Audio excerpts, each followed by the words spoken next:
Seigneur, je viens à toi. Déjà tu me connais. Seigneur, je viens à toi. Oh. Seigneur, je viens à toi. Déjà tu me connais. Seigneur, je viens à toi. Déjà tu me connais. Toi qui sondes les cœurs, toi qui sondes les reins. Seigneur, accueille-moi. Prends ma vie dans tes mains. Seigneur, je viens à toi. Déjà tu me connais. Seigneur, je viens à toi. Déjà tu me connais. Toi qui sondes les cœurs, toi qui sondes les reins. Seigneur, accueille-moi, prends ma vie dans tes mains. Shalom, peuple de Dieu, shalom bien-aimé. Nous sommes arrivés à notre rendez-vous où nous parlons un petit peu des blessures, les blessures intérieures. Nous sommes sur la série Blessés mais pas condamnés, blessés mais pas condamnés. Donc hier, nous avons parlé de la blessure d'injustice. Nous allons continuer aujourd'hui avec les blessures d'injustice, mais à l'âge ado, parce qu'à chaque fois, nous parlons de blessures à l'enfance, à l'âge ado et à l'âge adulte. Aujourd'hui, nous allons parler de ces blessures à l'âge ado. Je vais juste rappeler que ces blessures, les blessures d'injustice, sont causées par le décès d'un parent ou les divorces d'un parent, et aussi par des parents très autoritaires. Quand on a des parents très autoritaires qui à chaque fois sont à cheval sur les principes, sur les lois, et qui veut coûte que coûte faire respecter la loi. C'est vrai que ça pénalise beaucoup les enfants, c'est-à-dire que c'est des enfants qui développent des blessures d'injustice, et par la suite, et réciproquement des masses de rigidité. C'est des enfants qui deviennent très rigides, très sévères, froids, et qui ont du mal à se faire des amis, qui sont très renfermés parce que voilà, ils ne s'identifient pas à tout le monde.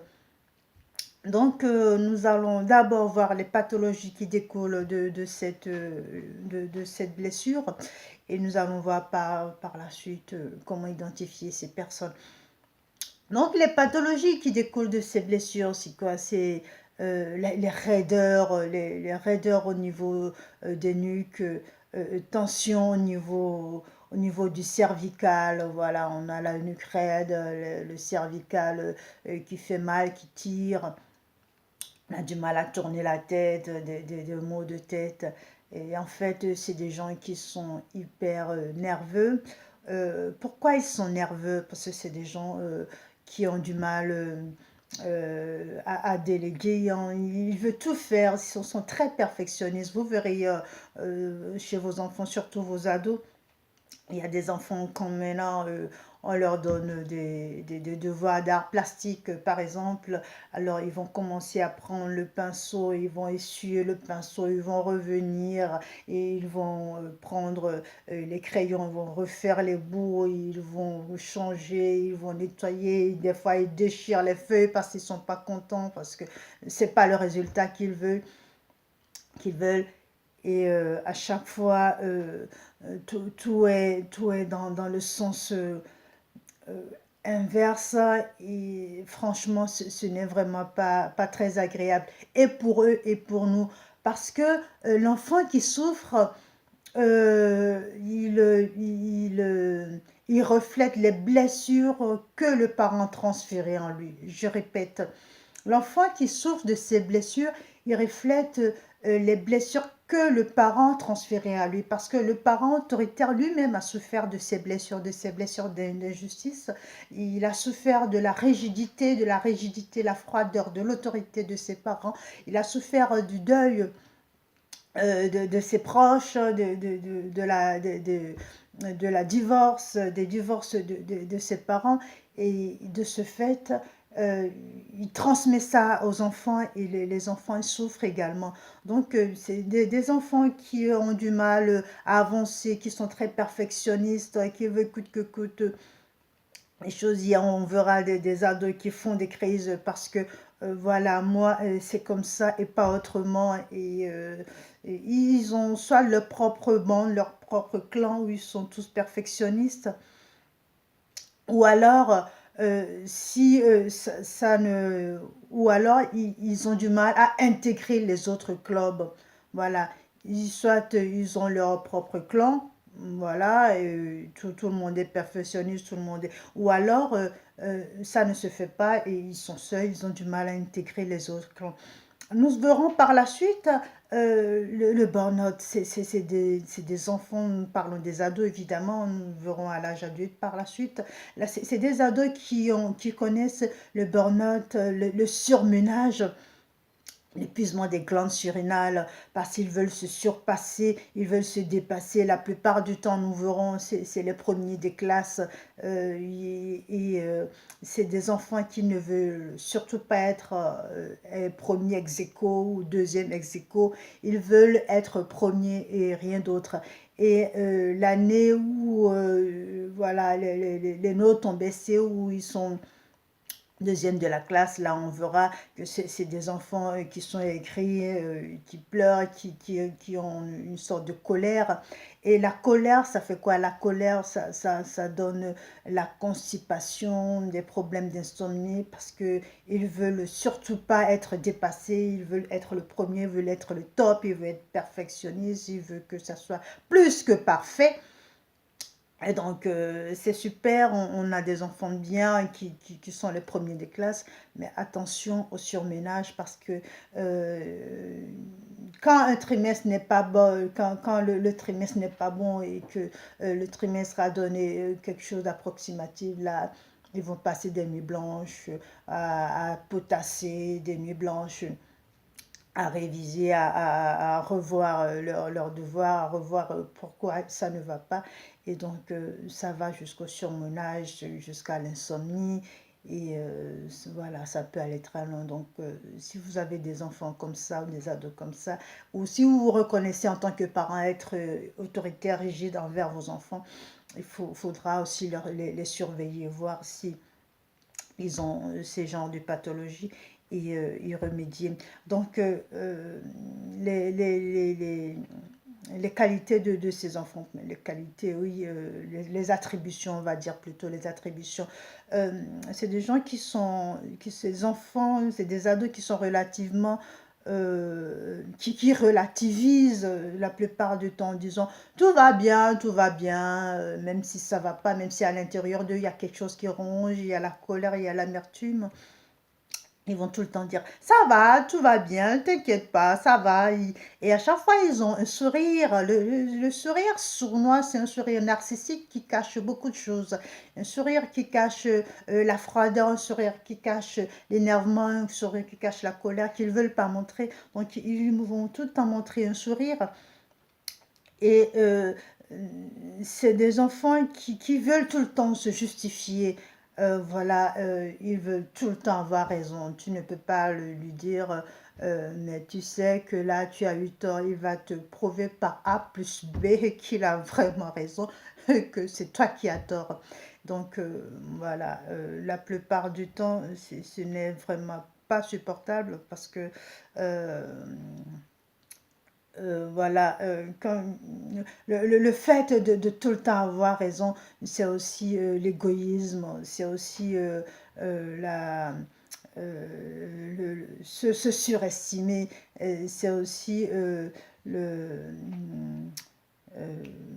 comment dire, surestimer ses capacités. Donc, il faut aussi faire attention, ce n'est pas dire non, tu as raison, non, tu n'as pas tort, non, tu as tort, non, tu as raison.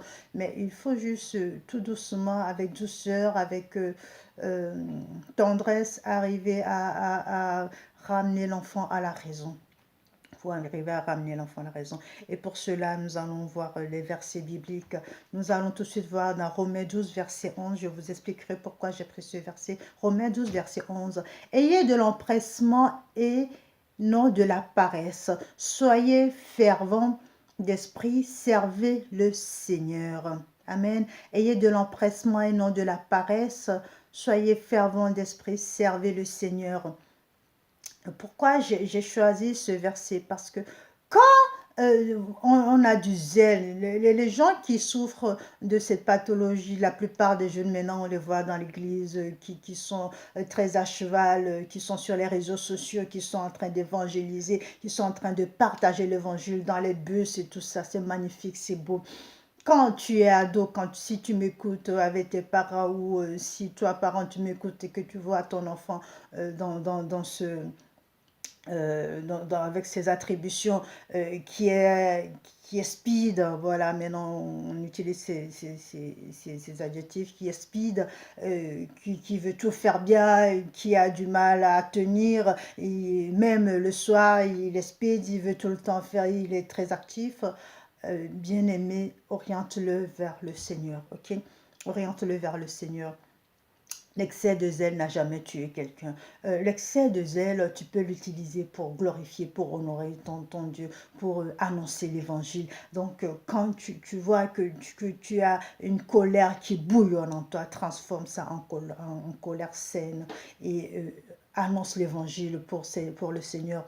Pourquoi je te dis ça? Je vais te donner l'exemple de Paul de Tarse. Paul de Tarse, c'était à l'époque un juif qui persécutait les chrétiens, mais avec un zèle pas possible, avec une détermination pas possible. Il était vraiment speed, il persécutait les chrétiens, jusqu'à ce qu'un jour où le Seigneur, il le prend, il l'éblouit, il lui parle, il dit, mais pourquoi tu persécutes, tu me persécutes, parce qu'en persécutant les chrétiens, c'est moi Dieu que tu persécutes. Et donc il a transformé, et en fait, Paul, au lieu de persécuter les chrétiens, il est devenu quelqu'un qui annonçait l'évangile. Alléluia, il a transformé cette zèle en colère saine. Il annonçait l'évangile, il gagnait des âmes. Donc si toi aussi tu es dans ce cas où tu sens qu'il y a beaucoup d'injustice, tu sens que tu es rigide, que tu es froid, tout le monde te dit que tu es froid, que tu es glacial, que toi tu es carré, que tu n'es pas arrondi, et que voilà, on ne peut jamais rien faire avec toi. Et je te demande humblement de transformer cette zèle en annonçant l'évangile. Pourquoi je te dis ça? Parce que le psaume 37, verset 4 nous dit, « Fais de l'Éternel tes délices, et il te donnera ce que ton cœur désire. » Fais de l'Éternel tes délices, et il te donnera ce que ton cœur désire. Psaume 37, verset 4. Donc, si tu transformes ces ailes à annoncer l'évangile, à gagner des âmes, l'Éternel, il transformera ton cœur rigide, ton cœur de pierre, ton cœur qui a du mal à aimer, parce que c'est ce que toi, tu as reçu en héritage. Le Seigneur viendra et mettra la baume sur ton cœur. Le Seigneur viendra transformer ton cœur de pierre en cœur doux et humble. Comme ça, tu pourras aimer les autres. Parce que toi, tu travailleras pour lui, parce que toi, tu auras du zèle pour lui, lui, il aura du zèle pour toi. Il te remplira de son amour. Amen. Ferme les yeux un court instant, nous allons prier. Shimboranta dungazabio para pravira monomia piseketio kotonga o aramandindranim. Père éternel, Dieu de gloire, Dieu de miséricorde, je te remercie infiniment pour ta présence parmi nous encore ce matin, pour ton rendez-vous pour nous et pour nous avoir encore rassemblés autour de ta parole. Merci Père pour tous ceux qui écoutent et regardent cette vidéo. Merci de les toucher. Merci pour tous ceux qui se sentent concernés par cette blessure. d'injustice, ces gens qui sont maltraités, malmenés, ces gens qui sont devenus rigides, froids et qui peuvent rien faire, qui sont confinés par leurs sentiments. Père, en ce moment même, je te demande de leur toucher. Transforme leurs ailes, leur haine, leur colère en colère saine, qu'ils puissent annoncer l'évangile avec cette zèle, avec cette détermination, et qu'ils puissent gagner des âmes pour toi, Père. Touche-les en cet instant même, remplis-les de toi. Change leur cœur de pierre en cœur doux et humble. Remplis-les de ton amour, afin qu'ils puissent se transformer, rayonner, briller que pour toi. Tu es le Dieu d'amour. Gloire, louange, honneur à toi pour tout ce que tu es en train de faire. Amen, bien-aimé. Je te remercie d'avoir suivi, d'avoir écouté. Merci pour ton partage aussi. Et attends-toi à un miracle de la part du Seigneur. Gloire, louange, honneur à notre Dieu. Amen.